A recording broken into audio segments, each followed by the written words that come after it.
We recommended the filing of criminal and administrative charges against the following persons.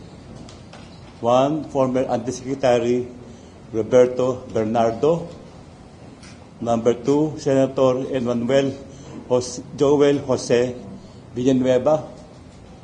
Number 3, Senator Jose Jinggoy Estrada Ejercito Jr.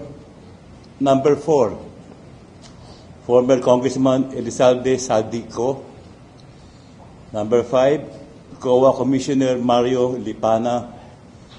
Number 6, former Congresswoman Mary Mitch Kahayon Uy.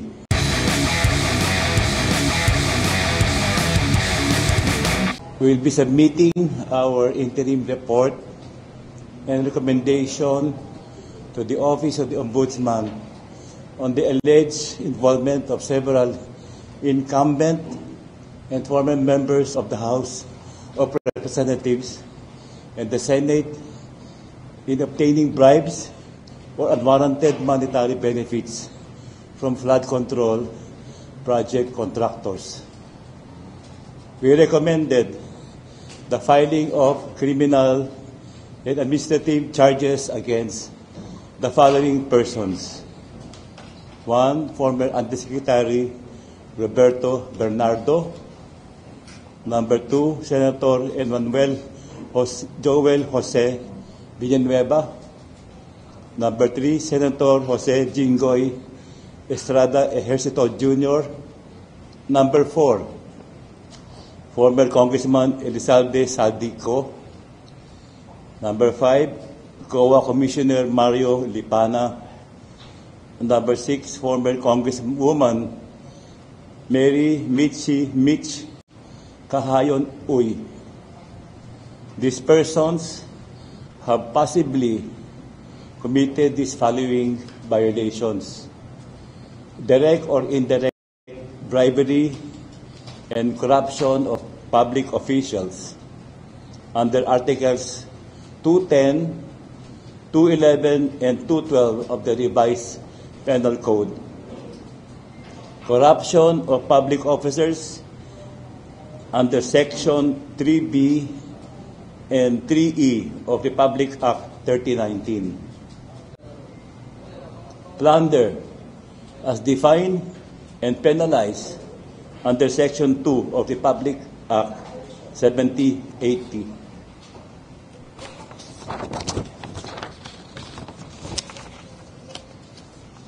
Based on the testimonies and narrations of the witnesses, the scheme starts from the proponent, who is either a member of the Senate or of the House of Representatives, who will inform Engineer Alcantara that he or she has a budget allocated for infrastructure projects.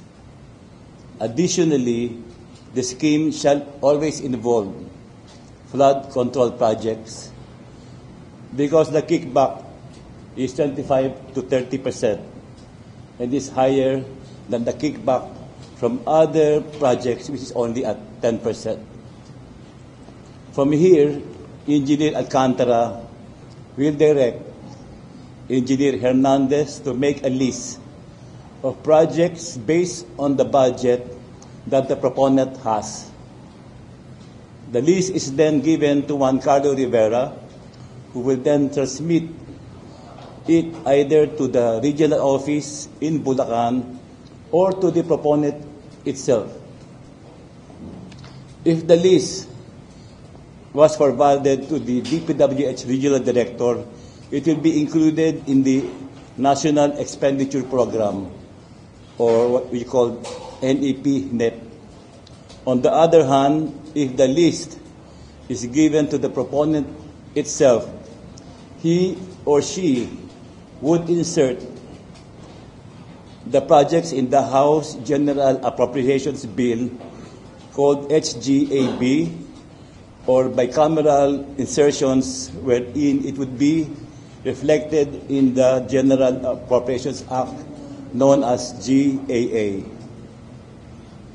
Once the projects were reflected in the NEP, or GAA, Rivera will make a summary of the projects, while Engineer Alcantara would then choose the contractors who would then implement the project.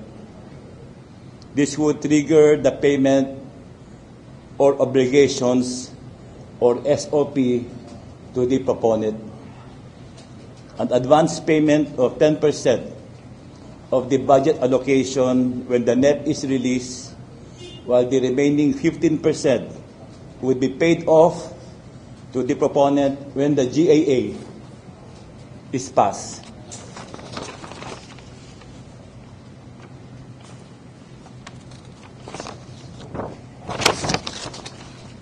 If the insertions were included in the GAA, the whole 25% SOP is given to the proponent. This 25% payoff is advanced by the contractors to ensure that the project will be awarded to them. Their testimonies and affidavits named above-mentioned government officials or former government officials as primarily involved with these violations. With this filing, we remain true to our commitment to the Filipino people. No one will be spared in this fight against corruption. Politicians and government officials will be investigated and charged by credible evidence.